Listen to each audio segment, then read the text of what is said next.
Saludos amigos, bienvenidos a Valores de Acero. Estamos en el Sembrador Nueva Evangelización y también en las redes sociales. Como siempre, cada programa traemos a un invitado que nos abre la ventana, comparte su visión de la vida y sobre todo pues, nos comparte lo que hace. Hoy tenemos con nosotros a Fernando Plaza. Él es conductor en TV Azteca, un canal de televisión de México, mexicano, y es conductor de los servicios informativos. Fernando también tiene mucho que ver con el lugar donde estamos. Estamos transmitiendo desde el Colegio Fray Luis de León. Él es exalumno del Colegio Fray Luis de León. Bienvenido. Muchísimas gracias, Fray. Un gusto estar aquí compartiendo justamente estas instalaciones que, bueno, cuántas historias no hay para contar. Así es. Y tú que cuentas historias, ¿cómo te sientes al contar una historia en donde hay muerte, donde todos los días hay desaparecidos, hay violencia? ¿Cómo se cuenta una historia triste a un público que está expectante a ver qué ha pasado hoy? La realidad en la que vivimos hoy en día es un poco complicada y hay que encontrar la forma de poder transmitir, de poder comunicar de una forma efectiva el mensaje real que llegue desde nosotros donde lo tenemos, que es la fuente, hasta la audiencia y que pueda llegar. Pero la forma es cómo lo vamos a hacer llegar, cómo le podemos decir al ama de casa que nos ve, que a la hora de la comida nos está viendo, que llegan los estudiantes justamente de la escuela y que están poniendo la mesa, que llega el papá de trabajar y que también está metiendo el coche o lavando los platos, haciendo mil cosas, abriendo la oficina, la computadora, etcétera. ¿Cómo les vas a decir que en Querétaro está pasando esto? Que en el país hay inseguridad, que está pasando la corrupción. Creo que al final de cuentas no podemos tapar el sol con un solo dedo. Hay que decir las cosas como son, tener el tacto, tener una comunicación no verbal. A veces se dice más con la parte que comunicamos no verbal como conductores que lo que realmente estamos diciendo. Afortunadamente dentro de la televisión nos apoyan mucho las imágenes, que también es una parte muy ligada, exageradamente ligada a la comunicación. Pero creo que aquí es cuidar el sentido de las palabras para saber qué es lo que estás diciendo sin alterar la realidad, pero siempre y cuando decir qué es lo que está pasando. Es algo difícil, es algo complicado y que al final de cuentas, al menos hoy por hoy es mi trabajo. ¿Y por qué la comunicación? ¿Por qué elegiste, Fernando, la comunicación? Porque la comunicación es algo súper interesante que lo traemos todos los seres humanos y que sin comunicación no existe nada. Creo que la comunicación es el principal vínculo de todo ser humano para poder existir y coexistir. Y además pasar de generación en generación. Todos estamos comunicando, en todo momento estamos comunicando. Pero si no existiera esto, yo creo que entonces no habría una relación directamente con los seres humanos. Entonces yo creo que por eso escogí la comunicación para poder enseñarle o decirle a la gente o comunicar yo un mensaje de lo que a lo mejor yo creo, lo que yo pienso a la gente, a los que nos ven, a los que nos siguen, y si no, hasta simplemente fuera de televisión y fuera de cámaras, a las personas que a lo mejor son mis amigos, están conmigo y que siguen ciertos ideales que se han ido formando a raíz y a lo largo de toda la vida. Fernando tuvo una educación en este colegio. Sí, arraigada. Una educación con unos valores. Sí, demasiada.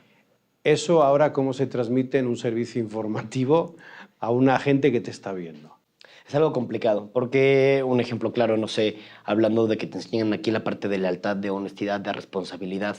Estás dentro de una televisora, sin poner un nombre, y tienes que dar una noticia, ¿no? Que a lo mejor no es cierta o tiene cierta tendencia o tiene cierta manipulación, pero tú la tienes que dar, tú la tienes que decir. Tú eres la cara de ese espacio informativo. Independientemente, aunque tú no la investigaste, tú no dijiste, no eras responsable, tú eres la cara de ese espacio informativo a la cual la gente le está creyendo lo que está pasando. ¿Qué pasa? Tienes dos opciones, o lo dices o no lo dices. Si lo dices, bien, te quedas y no pasa nada, pero justamente llega esta parte personal de dónde está mi ética, dónde están mis valores, hasta dónde sí, hasta dónde no, en qué momento puedo atravesar esa delgada línea, o simplemente decir, ¿sabes qué? No va con mis personas, no va con mis valores, no va con mi familia, con lo que me ha enseñado desde casa y en la escuela. Simplemente no lo digo y sales del sistema. Es lamentable porque vivimos dentro de un sistema capitalista generalizado así, pero un sistema en el cual o te metes al sistema o estás fuera, porque uno solo contra el sistema no se puede. En una educación religiosa y resulta que tú también eres profesor. Sí, afortunadamente. En un lugar, en una educación que es laica. Sí. Van muy de la mano, independientemente de la parte religiosa, creo que van muy de la mano en el hecho de ser responsables, de tener ética, de ser leales, de no hablar mal de los demás, de ser responsables al momento de entregar las tareas, la investigación, de mil veces decir no la hice o no tuve tiempo a estar inventando cosas, ¿no? Que al final de cuentas lo veo con mis estudiantes y dices, ¿cuántas cosas no dije yo que en ese momento ellos me están diciendo? Que me quedo dormido, que mi abuelita está en el hospital, que no puede llegar a la casa, que mi coche se descompuso, que, híjole, ¿cuántas no dije yo?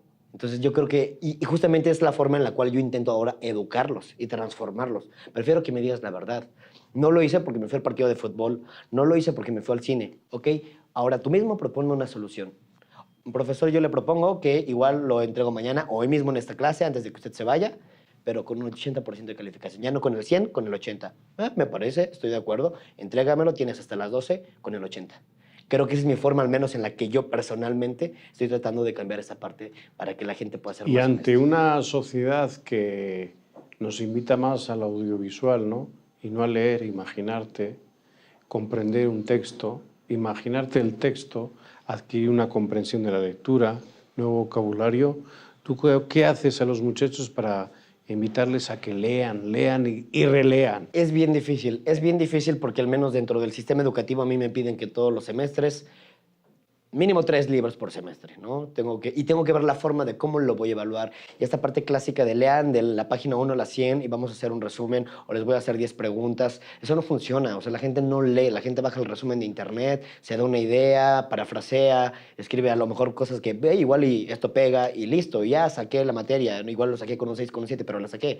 Y ya, la gente somos muy conformistas. Es difícil porque sí, nuestra era o nuestra generación, hablando de mí hacia atrás, nos tocaba leer y era la única forma de investigar. Si te dejaban tarea era ir a las enciclopedias, ir a la biblioteca de la escuela o a las bibliotecas públicas que tenía el Estado o la ciudad. Después, con el paso de la tecnología, llegó la parte primero de las computadoras y después del Encarta, que era la enciclopedia digital en la cual ya podíamos tener acceso a este tipo de información. Hoy por hoy los chavos incluso retan a los maestros, a los profesores. Tú les estás enseñando algo y si estás mal, en ese momento te desmienten. Con la facilidad de que agarran su móvil y ahí mismo te dicen qué es lo que está pasando con los buscadores, ¿no? De internet. Sin importar la fuente, puede que sea irreal, puede que sea completamente falsa, una noticia falsa, los fake news, pero al final de cuentas ellos tienen también cierto poder y cierta autoridad y para concretar esta parte, no es nuevo que el audiovisual esté imperando y esté posicionándose hoy por hoy. No es nuevo, simplemente que la evolución y la transformación de la tecnología hoy no lo permite y lo hace más tangible, más palpable. Pero siempre, o al menos yo, creo que un porcentaje muy alto de los seres humanos aprendemos de forma audiovisual. Es más fácil que me digas en 30 segundos de forma audiovisual, no sé, ¿por qué la contaminación es mala aquí en Querétaro? A leerme un libro de 150 páginas de por qué la contaminación es mala. Es más fácil captar al público y que pueda reaccionar de forma audiovisual. Mucho, muy fácil. La educación y la comunicación, comunicar, ¿no? Tú decías antes y lo aplicabas muy bien a la interrelación personal. En clase, ¿cómo puedes enseñar esto? ¿Cómo lo enseñas normalmente? O sea, tú enseñas sí la comunicación tal cual, nos has explicado cómo les invitas incluso a la lectura, pero a esa relación interpersonal, no solamente maestro-alumno, sino alumno-papás, alumnos entre alumnos, alumnos-maestros, trabajo cooperativo. Eso como un comunicador como tú, que viene del servicio de noticias y ahora me pongo en clase y bueno, a ver. Creo que es una parte, y justamente hoy en la mañana se habló ese tema, es bien chistosa, es bien curiosa, porque yo como una persona, como un individuo, como un ente, de forma personal tengo una vida en la cual tengo vacaciones, en la cual me divierto, en la cual hago y deshago, en la cual viajo, en la cual me duermo, en la cual me desvelo, en la cual lo que tú quieras y mandes. Pero yo llego al espacio informativo de noticias y soy otra persona y tengo responsabilidad y soy una imagen de una televisora. Y llego al momento de dar clases y soy completamente otra persona. Tengo la responsabilidad de transmitir conocimientos a la gente. Y hoy me preguntaban justamente los padres de familia y los mismos alumnos, ¿cómo le haces para tener esa dualidad o más de dos? Porque yo creo que sería como varias etapas que tengo en el mismo momento de saber qué hacer y cómo hacerlo. Y al principio yo se los platicaba a los chavos, yo vengo aquí a enseñarles un conocimiento que al final de cuentas el programa de la Secretaría de Educación Pública me lo pide. Enseñarles cómo escribir una carta, enseñarles cómo escribir un memorándum, enseñarles cómo escribir una solicitud de empleo, enseñarles cómo pedir un aumento de empleo a su jefe cuando trabajen, etcétera. Y eso lo vamos a hacer. Pero si tú como persona en algún momento de tu vida tienes algún problema con tus papás, con tus amigos, dentro de la escuela, con un maestro, con un director, me gustaría que me lo contaras y yo te puedo ayudar. Creo ahí que es la forma en la que primeramente como comunicador paso de ser un maestro a un comunicador y le estoy transmitiendo ese conocimiento, la seguridad y la certeza de que afortunadamente también por la edad podemos tener un muy buen vínculo para poder resolver esa problemática. Creo que esa es la mejor forma en la que he ganado que ellos me puedan seguir y que me vean como un ideal, un buen ideal con el paso de los años. De padres responsables, hijos exitosos. Y tú, pues, te enfrentas todos los días a un aula y también a unos jóvenes, unos alumnos y también a unos papás. Has dicho antes que la base de todo también es la responsabilidad. ¿Cómo invitas tú a los papás para que sean responsables y dejen a sus hijos crecer? No sé si has tenido conflictos con papás, con alumnos, en donde pueden imponer, ¿no? O quieren Sí. imponer su estilo de educación también en la escuela o en el aula. Como comunicador, además, ¿cómo resuelves estos problemas? Creo que es una situación bien difícil. Al final de cuentas, y hay que decir las cosas como son. Volvemos a lo mismo. Si no estás en el sistema, estás fuera. Y si estás fuera, no funciona esto. Entonces, para entrar dentro del sistema, es un sistema capitalista, una escuela formando, pero es una escuela privada para empezar. Es una escuela de muy alto nivel económico, en la cual esta ley universal dentro de la mercadotecnia o dentro del business que se maneja, el que manda paga, pues creo que es una realidad. Y si el padre de familia dice, quiero que mi hijo utilice el teléfono celular en las clases, cuando está prohibido y por reglamento, tú ya lo firmaste como padre de familia y también lo firmó el alumno, pues sí, pero pues al final de cuentas ellos son los que están pagando. Creo ahí que estoy mal, pero vuelvo a lo mismo. Yo soy parte de un sistema, solamente soy el maestro. Está la directora y luego está el dueño del colegio y luego está el subdirector, etc. Entonces, pues si a mí me dicen hazlo, lo tengo que hacer. Y si yo me inclino a no lo hagas, guarda el celular, guarda el celular, guarda el celular, al final las consecuencias van a ser contra mí. Entonces creo que es algo difícil, pero lamentablemente así funciona. El cliente es el que manda. En una Así escuela laica, ¿no? Vamos a decir. Sí. Vamos un momento al equipo de Resumen AR que pues ya está preparado con las 5 noticias más importantes de la Iglesia Católica y de los Agustinos Recoletos y enseguida volvemos con este tema interesante de la educación y la comunicación con Fernando Plaza. Vamos con ellos y enseguida estamos aquí.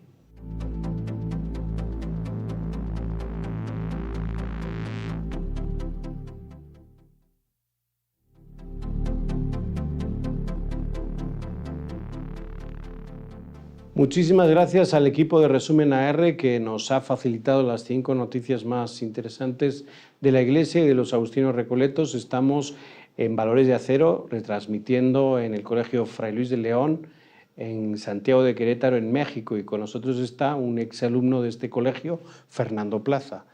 Aquí seguimos. Comunicólogo, profesor y además pues estás de conductor en una televisora mexicana bastante importante, TV Azteca, estás en los servicios informativos dando buenas noticias y no tan buenas noticias. Yo quisiera hablar contigo de la comunicación en la Iglesia. Tú como profesor en este área y a la vez como conductor de unos servicios informativos, ¿cómo ves la comunicación últimamente en la Iglesia? Ya tiene unos espacios, tiene sus espacios audiovisuales. El de audio lo tiene muy antiguo y yo creo que se ha modernizado, pero a mí me gustaría escuchar tu opinión.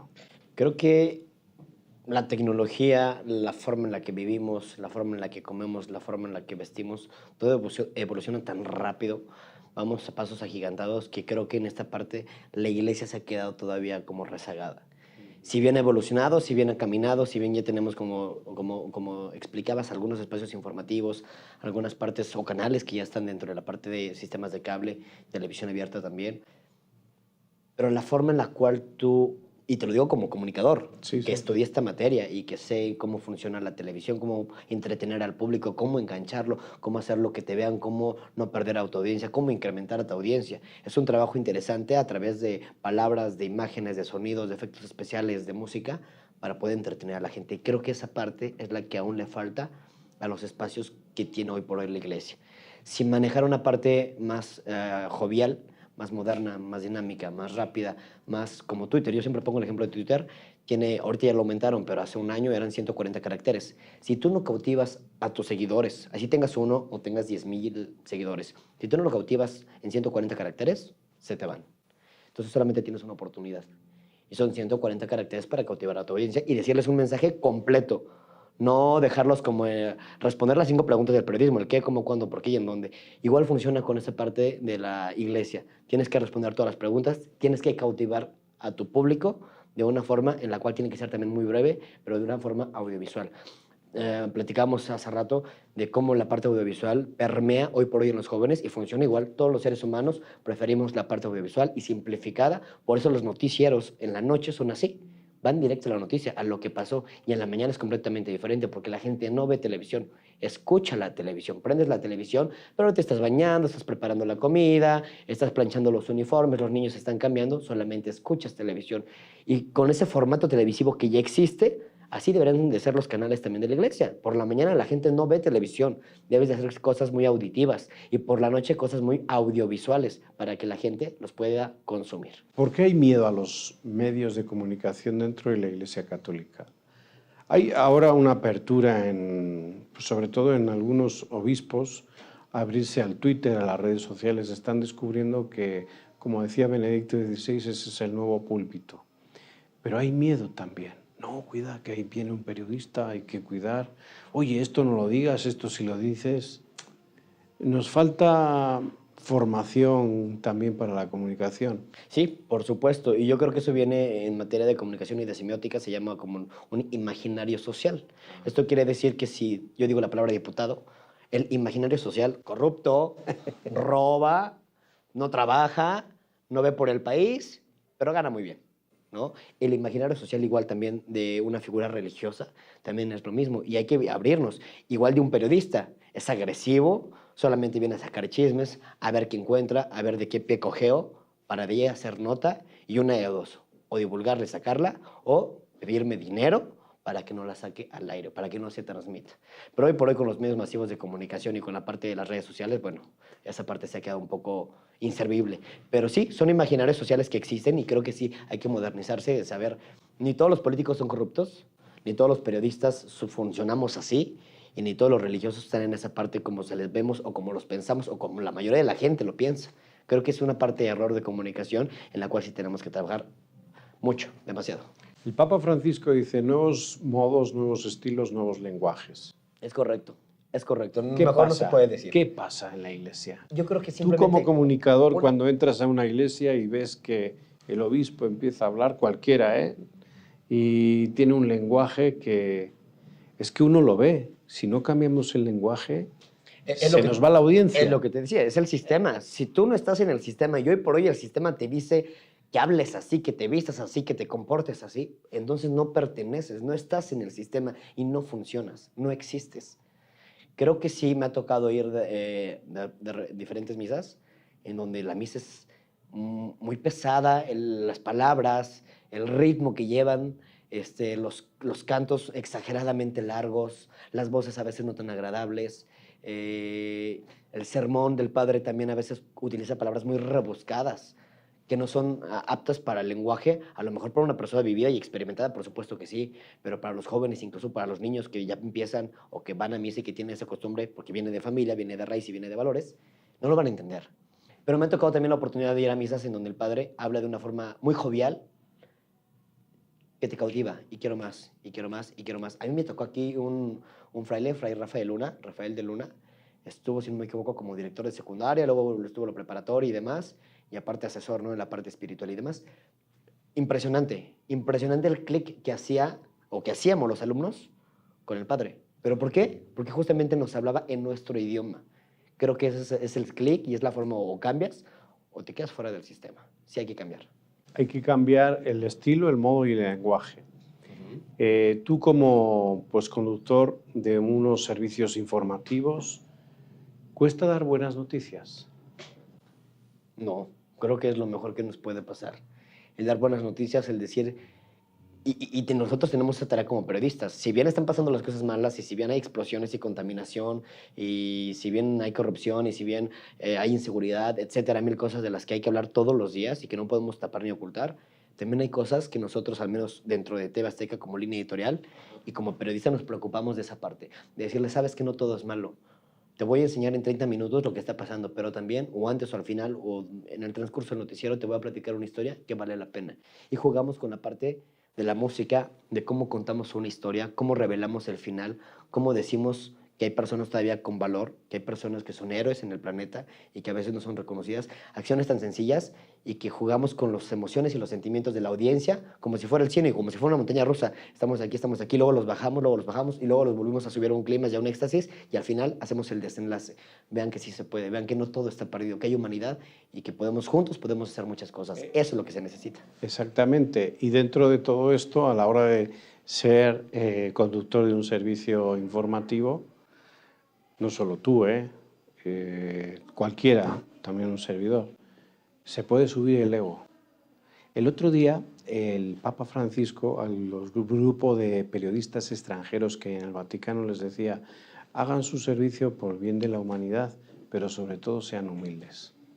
Cuesta ser humilde en la calle después de que te ve medio mundo. Es difícil, sí me tocó esta etapa, sí, hay que reconocerlo. Ahorita, hoy por hoy, te puedo decir que la tengo como bien dominada, bien aterrizada, y sí, pero sí es difícil. Si piensas que el mundo gira en torno a ti, que las decisiones que tú tomes son las mejores, que puedes mover gente a diestras y siniestras, que puedes hacer lo que tú quieras, que si alguien te reconoce en la calle, o que puedes inclusive hasta maltratar gente, ¿no?, en la calle, que te sientes superior a cualquiera, por supuesto que sí, que empiezas a agarrar hasta ciertos vicios que antes no tenías. Pero porque dices, pues, porque esa es la vida, ¿no? De una persona conocida, de una figura pública, de un artista. Así es. Y es parte de, y tengo que pertenecer, ¿no? Y te empiezas a creer y empiezas a ser grosero, déspota con la gente. Y lo peor del caso, con la gente más cercana, con tu La familia. más querida. Sí, claro, sí. Afortunadamente, saben ellos, o no sé cómo lo saben, pero que es un proceso. No sé quién se los diga, ¿no? Pero saben que es un proceso que va a acabar. Y en el momento en el que acaba, son las primeras personas que están ahí. Afortunadamente es bueno. Pero es un proceso normal que si no lo vivimos, por más que nos lo digan, por más que nos lo cuenten, te va a pasar esto y te vas a subir al tabique y todo el mundo te va a saludar y te van a pedir fotos y por más que te lo digan, hay que vivirlo. Lo tienes que vivir para aprender esta parte de la humildad y decir, soy terrenal y esto en cualquier momento se acaba, no pasa nada. Fernando, cuéntanos una noticia buena que la tienes grabada. Una noticia buena, hace ya también 10 años, cuando empezaban en esta parte, y la tengo muy grabada porque yo hice el reportaje de una persona, un indigente que estaba viviendo abajo de un puente vehicular de las principales vialidades de aquí de Querétaro, muy grandes, pero ni siquiera abajo, había como un bordo en el que él se subía y ahí vivía el indigente. Se me ocurre ir a entrevistarlo, decía de sus facultades mentales y decía que era hombre y decía que se llamaba Thalía y que ahí estaba y que era muy feliz y que cantaba, supongo que hacía referencia a la artista mexicana y demás. Saco la nota en televisión y vuelvo a ir al siguiente día para darle seguimiento, porque en ese momento mi director de noticias me dice, ese es el tipo de notas que queremos. El accidente, diario pasan accidentes, la basura, diario está contaminado esto, que la calle es sucia, diario la calle va a estar, o sea, necesitamos noticias que enganchen, que la gente voltee a vernos. ¿Por qué? Por contar historias diferentes, por saber cómo contar una historia. Y tú lo lograste y lo contaste, dale seguimiento. Al siguiente día voy, ya no estaba. Investigué, no sé si lo vieron por la televisión o cómo tuvo reacción y eco esto, pero fueron las autoridades, lo reubicaron y le empezaron a dar su tratamiento psicológico y demás, atenciones, salubridad, baño, comida, etcétera. Para mí fue algo que yo nunca imaginé, yo no iba por eso, yo iba por la parte informativa, yo iba para contar historias y creo que terminó en algo muy bonito. Fernando, nos tenemos que ir porque aquí el tiempo no pasa, vuela. Ya sé. Exactamente, tú sabes muy bien. Sé perfecto eso. Sí quiero agradecerte el que pises tierra y sobre todo el que sigas contando historias. Muchas gracias. Y cada vez que cuentes una historia piensa que hay gente que ya sabe lo que ha ocurrido en Querétaro, pero quiere una sonrisa y una historia buena. Y yo sé que tú lo haces en cada espacio informativo en TV Azteca aquí en Querétaro. Muchas gracias, un gusto estar aquí. Muchísimas gracias. Muchísimas gracias. Gracias a ustedes por vernos. Ya saben que se pueden contar buenas historias hasta en espacios informativos. Fernando es uno de ellos y ustedes pueden contar también buenas historias en cada una de sus casas, con cada una de sus vidas. Que Dios les bendiga. Hasta el próximo programa.